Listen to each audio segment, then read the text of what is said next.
الحمد للہ وکفا وسلام علی عبادہ الذین اصطفی اما بعد فاعوذ باللہ من الشیطان الرجیم بسم اللہ الرحمن الرحیم رب اشرح لی صدری ویسر لی امری واحلل عقدۃ من لسانی یفقہوا قولی واجعل لی وزیرا من اہلی اللہم فقہنا فی الدین رب زدنی علما اللہم انا نسألک علما نافعا رزقا طیبا وعملا متقبلا اللہم انفعنی بما علمتنی وعلمنی ما ینفعنی وزدنی علما آمین ثم آمین۔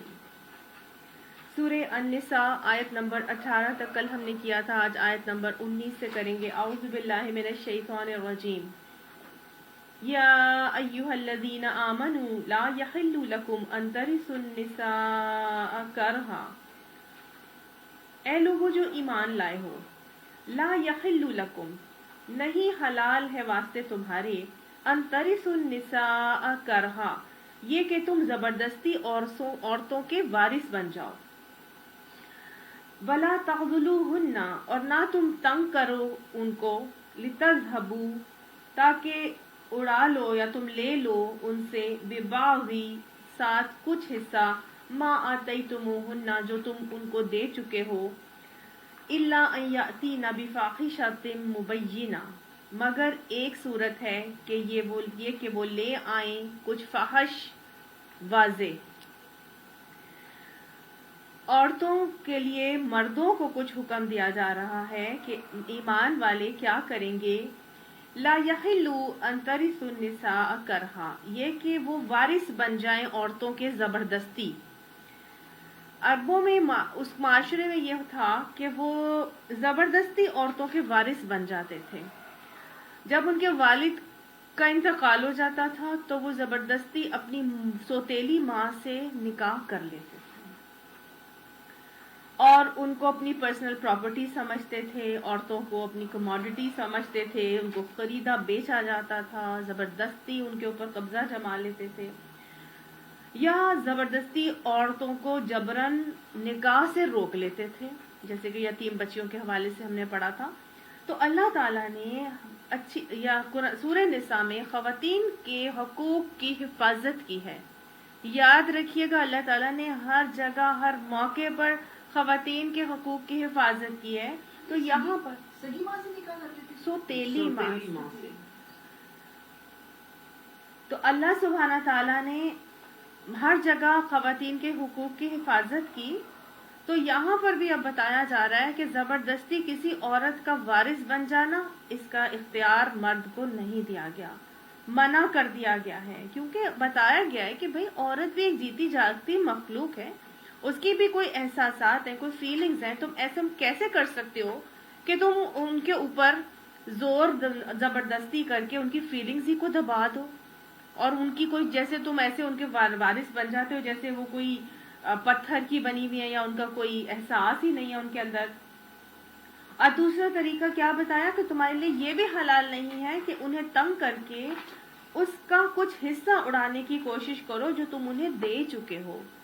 یہاں پر بات کی جا رہی ہے کس چیز کا، کون سا حصہ جو دے چکے ہو اس کا اڑانے کی کوشش کرو، وہ جو مہر تم انہیں دے چکے ہو اس مہر کو زبردستی ہتھیانے کا اختیار بھی اللہ نے تمہیں نہیں دیا۔ جو چیزیں، جو تحفے تحائف تم انہیں دے چکے ہو وہ تمہیں لینے کا یا اختیار اس کو اڑانے کا کوئی حق نہیں ہے۔ آپ صلی اللہ علیہ وسلم نے جسے حدیث میں فرمایا نا کہ جو شخص مہر اڑا لینے کی غرض سے مقرر کرتا ہے وہ قیامت کے دن زانیوں کی صف میں اٹھایا جائے گا، اور جو شخص مہر نہ دینے کی غرض سے مقرر کرتا ہے وہ بھی زانیوں کی ہی صف میں اٹھایا جائے گا۔ تو یہاں پر بتایا جا رہا ہے تمہارے لیے یہ حلال ہی نہیں ہے، گویا اگر تم ایسا کرو گے تو یہ ایک حرام کا ارتکاب ہے جو تم کر رہے ہو۔ اور ویسے بھی یہاں پر جو بتایا جائے نا تعضلوہن کہ تم انہیں تنگ کر کے روکے رکھو، یعنی کہ تنگ کرنے کا اختیار تمہیں نہیں دیا گیا کہ تم، بعض لوگ کیا کرتے ہیں کہ اگلے کو، اپنی بیوی کو طلاق ہی نہیں دیتے اور اس کو روکے رکھتے ہیں کہ بھائی ٹھیک ہے اگر طلاق دیں گے تو ہمیں مہر بھی دینا پڑے گا، ہے نا۔ بعض لوگ جو مہر کو غیر معجل کر دیتے ہیں کہ جی ابھی ہم نہیں دیں گے بعد میں دیں گے، تو وہ بعد ان کی کبھی آتی ہی نہیں ہے، اور وہ اس لیے طلاق نہیں دینا چاہ رہے ہوتے کہ ٹھیک ہے اگر ہم طلاق دیں گے تو ہمیں مہر بھی دینا پڑے گا. تو یہ اللہ تعالیٰ نے منع کر دیا کہ تمہیں ان کو روکے رکھنے کا یا تنگ کرنے کا اختیار نہیں ہے. ایک تو یہ کہ مہر جلدی دینا پسندیدہ ہے، ہم نے پہلے بھی مہر کے حوالے سے پڑھا تھا. اور یہ کہ تم لے لینے کی نیت سے یا تم روکے رہو، تم اس کو تاکہ تم اڑا لو وہ مہر کا وہ حصہ جو تم انہیں دے چکے ہو، اس حوالے سے بھی ان کو روکے رکھنے کی اجازت مومن مردوں کو نہیں دی گئی. اور اگلی چیز بتائی گئی ہے کہ اللہ یاتین بفاحشۃ مبینہ، یعنی تو تنگ کرنے کا یا روکنے کا اختیار تمہیں صرف ایک ہی صورت میں ہے اپنی عورتوں کو، اور وہ کیا ہے کہ وہ صریح بدچلنی کے مرتکب ہو جائیں. سمجھ آ گئی؟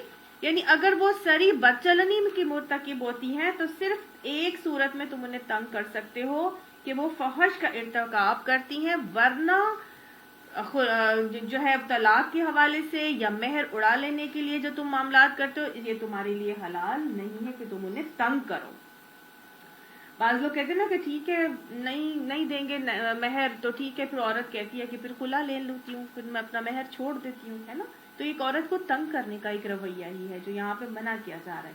تو تینوں باتیں اس کے اندر آ رہی ہیں کہ مہر نہ دینا یا مہر اڑا لینا یا طلاق نہ دینا، یا اس حوالے سے کہ جی خلا لے اور چھوڑے تو میں مہر کھا جاؤں، اور یا پھر ان کو ایک صورت میں تنگ کرنے کا اختیار ہے، اور وہ صرف یہ کہ وہ صریح بدچلنی کی مرتکب ہو جائیں. اور کیا کرو؟ وَعَاشِرُهُنَّ بِالْمَعْرُوفِ، اور ان کے ساتھ بھلے طریقے سے.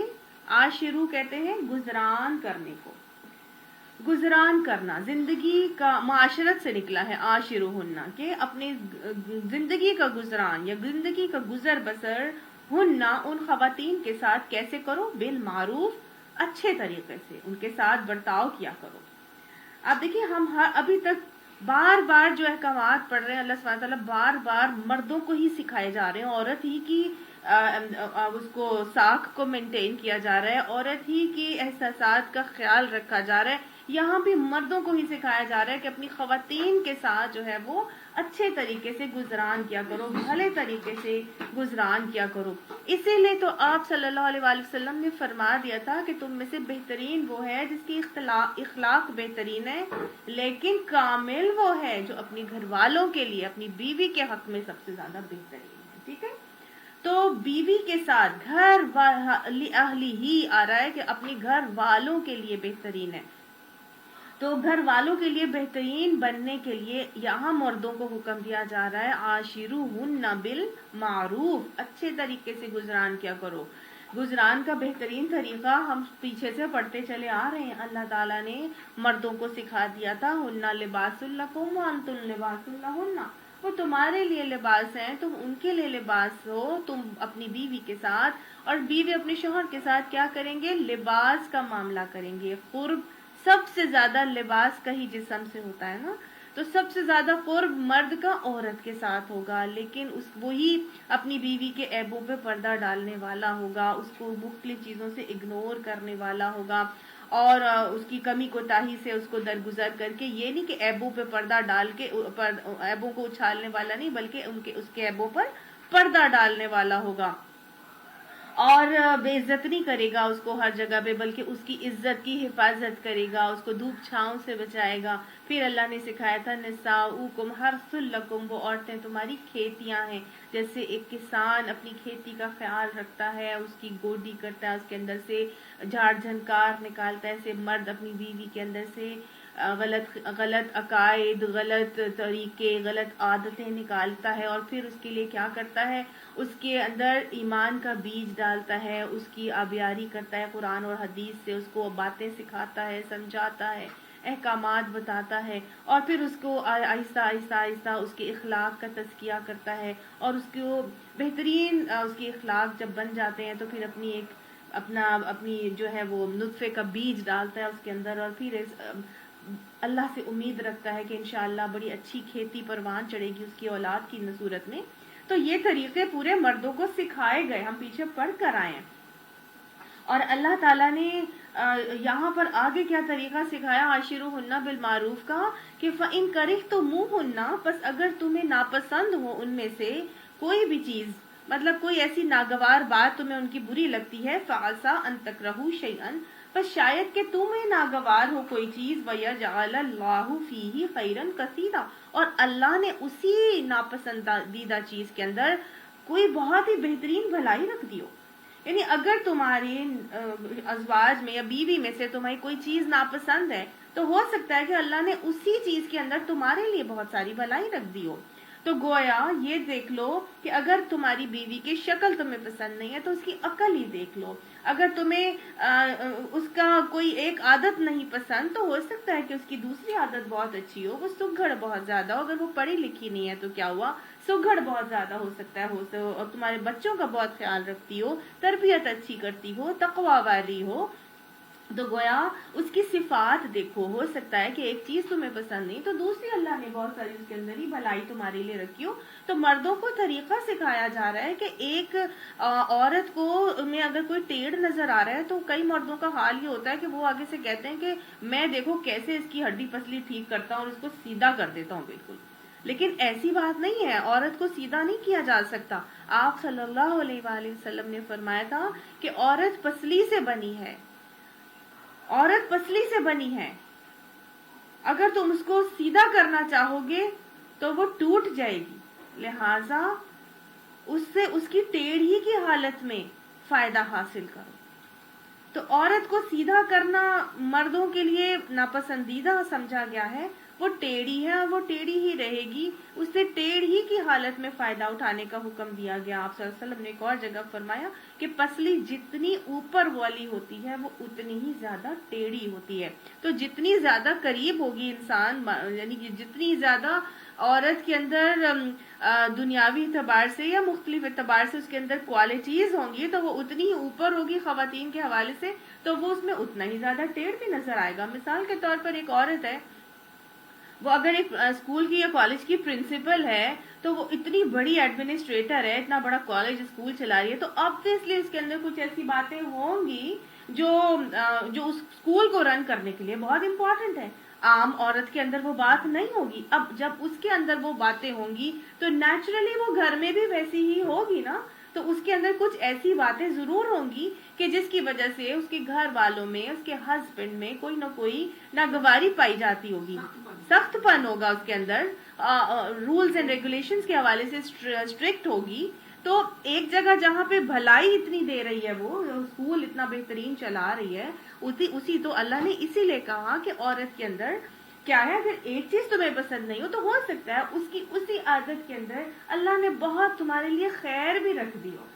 ٹھیک ہے نا. تو یہاں پر سمجھ میں آ رہا ہے کہ عورت کو ہمیشہ پیار محبت سے ڈیل کرنے کا طریقہ سکھایا گیا مردوں کو، اور ان کے ساتھ کیسے کرنا ہے کہ ان کو ٹیڑھا سیدھا کرنے کے بجائے ان کے ٹیڑھی میں سے فائدہ اٹھانے کی کوشش کرنی ہے. آپ صلی اللہ علیہ وسلم نے شوہروں کو مخاطب کر کے فرمایا تھا کہ اے مومنوں، اپنی بیویوں کے معاملے میں اللہ سے ڈرتے رہنا، جن کو تم نے اللہ کے نام پر اپنے لیے حاصل کیا ہے اور اللہ کے نام پر اپنے لیے جائز اور حلال کیا ہے.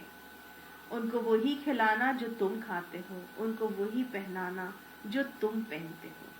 تو گویا اللہ نے معاشی کفالت نفقہ کی ذمہ داری مردوں کے اوپر ڈالی ہے، عورت کے اوپر نہیں ڈالی. اور پھر کفیل بنانے کے حوالے سے اللہ نے پھر کیا کیا، اس مرد کو نکاح کے وقت یہ حکم دیا کہ وہ اپنی عورت کو مہر دیں، تاکہ اس کے ہاتھ سے یہ دلوا کر بتا دیا گیا کہ وہ ساری ذمہ داری اب نفقے کی کس کے اوپر ہے، مرد کے اوپر ہے. آپ صلی اللہ علیہ وآلہ وسلم نے اس کا اجر کتنا بتا دیا. آپ نے فرمایا کہ وہ تحفہ اور ہدیہ جو تم اپنی بیوی کو دو گے وہ تمہارے لیے صدقہ ہے.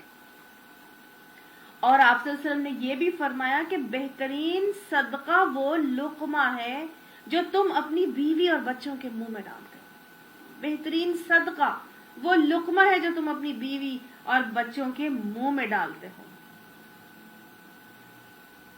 آپ صلی اللہ علیہ وآلہ وسلم نے مومن مردوں کے لیے اپنی بیویوں سے بہترین تعلقات روا رکھ کے، استوار کر کے مومن مردوں کو طریقے سکھائے کہ وہ اپنی بیویوں کے ساتھ کیسے اپنے تعلقات قائم کر کے چلیں گے. حالانکہ آپ صلی اللہ علیہ وآلہ وسلم عدل پر مشروط نہیں تھے، عدل کی آپ صلی اللہ علیہ وسلم کو شرط نہیں لگائی گئی تھی، لیکن آپ صلی اللہ علیہ وسلم نے مومن مردوں کو سکھانے کے لیے کہ بیویوں کے درمیان عدل کرنا، آپ صلی اللہ علیہ وآلہ وسلم نے اپنی بیویوں کی باریاں لگائی ہوئی تھی، اور ایک دن ایک کے گھر قیام کرتے، رات کو دوسرے دن دوسرے کے گھر، تیسرے دن تیسرے کے گھر، اس طرح سب گھروں میں ایک ایک دن قیام کرتے تھے. اور حضرت سودا نے اپنی باری جو ہے وہ حضرت عائشہ کو دے دی تھی.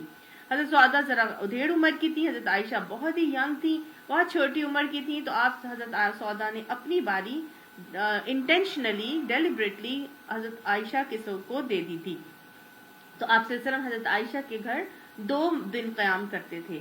پھر آپ صلی اللہ علیہ وسلم کے حسن سلوک کے معاملات ساری ہی ازواج مطہرات کے ساتھ بہت ہی خوبصورت نظر آتے ہیں. صرف حضرت عائشہ سے تو دلی ان کو انس اور لگاؤ بہت ہی زیادہ تھا کہ کسی نے پوچھا کہ یا رسول اللہ صلی اللہ علیہ وسلم آپ کو کون سب سے زیادہ پسند ہے؟ حضرت عمرو بن العاص نے پوچھا تھا تو آپ صلی اللہ علیہ وسلم نے فرمایا عائشہ. یہ وہ زمانہ تھا جب مرد اپنی بیویوں سے پیار کا اظہار کرنے میں ہچکچاتے تھے، جھجکتے تھے کہ کوئی یہ کیوں کہے کہ مجھے اپنی بیوی سے پیار ہے. اس زمانے میں حضرت عمرو بن العاص نے جب آپ صلی اللہ علیہ وسلم سے پوچھا ہے تو ان لوگوں کی ذہنیت کو دیکھتے ہوئے آپ صلی اللہ علیہ وآلہ وسلم نے کھٹ کر کے جواب دیا کہ عائشہ سے.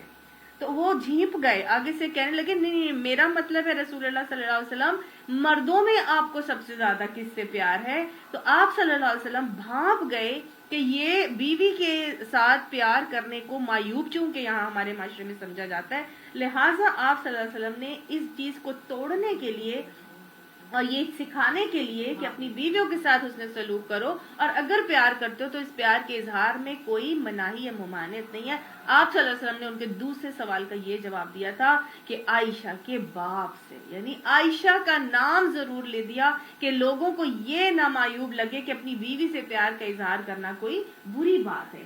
آپ صلی اللہ علیہ وسلم حضرت عائشہ کے ساتھ اتنا خوبصورت معاملہ نظر آتا ہے کہ آپ چھوٹی سی عمر تھی ان کی، آپ صلی اللہ علیہ وسلم باقاعدہ جب وہ اپنی سہیلیوں سے کھیلا کرتی تھی اور آپ صلی اللہ علیہ وسلم آ جاتے تھے تو حضرت سہیلیاں چھپ جایا کرتی تھیں، آپ صلی اللہ علیہ وسلم ایک ایک کو پکڑ پکڑ کے نکالتے تھے اور کہتے تھے عائشہ کے ساتھ کھیلو. باقاعدہ حضرت عائشہ کو گڑیوں سے کھیلنے کا شوق تھا تو وہ آپ صلی اللہ علیہ وسلم نے ان کو گڑیوں سے کھیلنے سے بھی منع نہیں کیا. حضرت عائشہ کو سجنے سورنے کا، پہننے اوڑھنے کا شوق تھا. ان کے کتنے قصے نظر آتے ہیں کہ وہ ہار پہن کے گئیں اور ہار جو ہے وہ ادھار کا تھا اور وہ ہار بہن کا تھا، وہ گر گیا اور وہ ڈھونڈتی رہیں، اور آپ صلی اللہ علیہ وسلم نے اس ہار کی وجہ سے، جس نے ایک دفعہ تو تیمم کے احکامات ہمیں مل گئے اور ایک دفعہ آپ صلی اللہ علیہ وآلہ وسلم جو ہے وہ ان کے اوپر حضرت عائشہ پہ تہمت بھی لگ گئی تھی. تو باقاعدہ آپ صلی اللہ علیہ وسلم نے کہیں ان کو ڈانٹا ڈپٹا نہیں، ان بیوی کا شوق دیکھتے ہوئے آپ صلی اللہ علیہ وسلم کو جب یہ بتایا گیا کہ بھئی میرا ہار گم گیا تو آپ صلی اللہ علیہ وسلم نے باقاعدہ اونٹنی کو بٹھانے کا حکم دے دیا، اور جب اونٹنی ہار نہیں ملا اور اونٹنی کھڑی ہوئی تو ہار اونٹنی کے نیچے ہی پڑا ہوا. جی یہ دوسرا واقعہ. ہاں جی یہ 2 واقعات ہیں. تو 2 واقعات میں دیکھیں ایک ہار کا وہ واقعہ ہوا جب، لیکن آپ حضور صلی اللہ علیہ وسلم نے حضرت عائشہ کو ڈانٹا نہیں کہ کیا تم نے ہر کی مصیبت ہر وقت ڈالی ہوتی ہے، لے کے بھی جاتی ہو اور گھما بھی دیتی ہو. کوئی ایسا معاملہ نہیں ہوا نا، محبت کے ساتھ، بلکہ اتنا پیار تھا کہ دونوں جب کھانا کھاتے تھے تو وہ وہی نوالا اٹھاتے تھے جو وہ اٹھاتی تھی، وہ وہی سے وہ جب ہڈی چوس کے رکھتی تھی تو حضور صلی اللہ علیہ وسلم وہی ہڈی اٹھا کے اپنے منہ میں ڈالا کرتے. وہ جب جس پیالے سے پانی پیتی تھی تو وہاں جہاں سے پانی پیا ہوتا تھا وہیں پہ آپ صلی اللہ علیہ وسلم منہ لگا کے خود پانی پیا کرتے تھے. ہمارے یہاں اس کو معیوب سمجھا جاتا ہے. ہمارے یہاں شادی ہو جائے اور میاں بیوی اکٹھے بیٹھ کے ایک پلیٹ میں کھانا کھائے تو لوگوں کی باتیں نہیں مان، وہ لوگ آگے سے کہتے ہیں ابھی سے بیوی کے تھلے لگ گیا ہے، بیوی کے نیچے لگ گیا ہے، زن مرید بن گیا ہے، فلانا ڈمکانا، مختلف قسم کی باتیں لوگ کرتے ہیں. یہ پیار محبت کے طریقے ہیں اور یہ پیار محبت کی باتیں ہیں، یہ کرنی بھی چاہیے اور اس کو پسندیدہ بھی سمجھا گیا ہے. اور آپ صلی اللہ علیہ وسلم کے باقاعدہ طریقے ہمیں ایسے ہی نظر آتے ہیں، خود لے کر آتے ہیں. حضرت عائشہ کو کشتی دیکھنے کا شوق ہو رہا تھا تو حضرت حضور صلی اللہ علیہ وسلم نے خود کھڑے ہو کر چوکھٹ پہ اپنے دروازے کی حضرت عائشہ کو اپنے پیچھے سے دکھایا. پورا تماشا پہلوانوں کا جو مسجد نبوی میں وہ کشتی کر رہے تھے. حضرت عائشہ کو نہیں کہا کہ بس کرو، بس بہت دیکھ لیا اور اب چلو اندر، نہیں. جب تک وہ دیکھتی رہی خود انہوں نے کہا کہ یا رسول اللہ صلی اللہ علیہ وسلم اب بس. تو آپ صلی اللہ علیہ وسلم نے اس کو ختم کیا. ٹھیک ہے، تو آپ صلی اللہ علیہ وسلم کے ہر جگہ بہت خوبصورت انداز نظر آتے ہیں. ایک مرتبہ حضرت دوڑ کا مقابلہ کر رہے تھے. ایک دفعہ جب چھوٹی سی عمر تھی تو دوڑ کا مقابلہ کیا اور کہا کہ چلیں دوڑ کرتے ہیں، ایک دوسرے آپس میں دوڑ لگاتے ہیں. دوڑ لگائی تو جی حضرت عائشہ جیت گئی. اس کے بعد جب کافی عمر ہو گئی تھی تو پھر ایک اور دفعہ قافلے کو کہا کہ تم آگے نکل جاؤ. جب قافلہ بہت آگے نکل گیا تو حضرت عائشہ کو کہنے لگے کہ عائشہ ایک دفعہ پھر دوڑ کا مقابلہ کریں. حضرت عائشہ نے کہا ٹھیک ہے کرتے ہیں، اور حضرت عائشہ کے ساتھ دوڑ کا مقابلہ کرتے ہیں. تو اب حضرت عائشہ ذرا جسم کی بھاری ہو گئی تھی، اتنا تیز نہیں بھاگا گیا، تو حضرت صلی اللہ علیہ وسلم جیت گئے. تو حضور صلی اللہ علیہ وسلم نے آگے سے ہنس کے ان کو کہا کہ دیکھا میں نے پچھلی دوڑ کا بدلہ تم سے لے لیا. تو دیکھیں کھیل رہے ہیں پیار محبت میں، کھانا پینا، اور پھر غلطیاں بھی ہوتی تھیں حضرت عائشہ سے، چھوٹی عمر تھی، غلطیاں بھی ہوتی ہیں. ایک مرتبہ اسی طرح کی غلطی ہوئی ہے، اور بہت ہی پیارے پیارے واقعات حضرت عائشہ کے تو آتے ہیں. ایک دفعہ کی بس غلطی کا یہ معاملہ ہوا کہ حضرت صفیہ نے غالباً کچھ کھانا پکا کے بھیجا تھا، تو باری جو ہے وہ حضرت عائشہ کے دن کی تھی. تو حضرت صفیہ کے کھانے بھیجنے پر ان کو بڑا غصہ آیا، انہوں نے ہاتھ مار کے وہ پیالہ ہی توڑ دیا، وہ کھانا بھی گر گیا اور پیالہ بھی ٹوٹ گیا. تو اب حضور صلی اللہ علیہ وسلم نے ان کو نہ ڈانٹا نہ ڈپٹا، بس آرام سے کرچیاں اٹھانے لگے. اور وہ جو ملازمہ خادمہ لے کر آئی تھی اس کو کہنے لگی تمہاری اماں کو غصہ آ گیا تھا، سوکناپے کا جلاپا ہے، یعنی یہ جل گئی تم اپنی سوکن سے. تو اب حضرت عائشہ کو ڈانٹا ڈپٹا بھی نہیں. ہمارے یہاں کے کوئی مرد ہوتے ہیں تو کیسے آگے سے ڈانٹنا ڈپٹنا شروع کر دیتے ہیں. آپ صلی اللہ علیہ وسلم نے صرف اتنا کہا، درگزر کیا ٹوٹلی. اور حضرت عائشہ کا حال یہ ہوا کہ فوراً ہل گئی اور آگے سے کہنے لگی یا رسول اللہ یہ تو میرے سے غلطی ہو گئی، اب اس کا کیا مجھے کفارہ کیا دینا پڑے گا.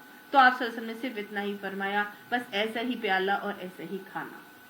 تو یہ بڑی خوبصورت بات حضرت عائشہ کے ساتھ. پھر ایک اور آپ صلی اللہ علیہ وسلم کی امہات المومنین ہے ہماری حضرت صفیہ، یہودی تھی یہ بیسیکلی. تو یہودی ایک مرتبہ کیا ہوا کہ رو رہی تھی. جب یہ رو رہی تو آپ صلی اللہ علیہ وسلم پہنچ گئے اور آپ صلی اللہ علیہ وسلم نے ان کے آنسو پہنچے.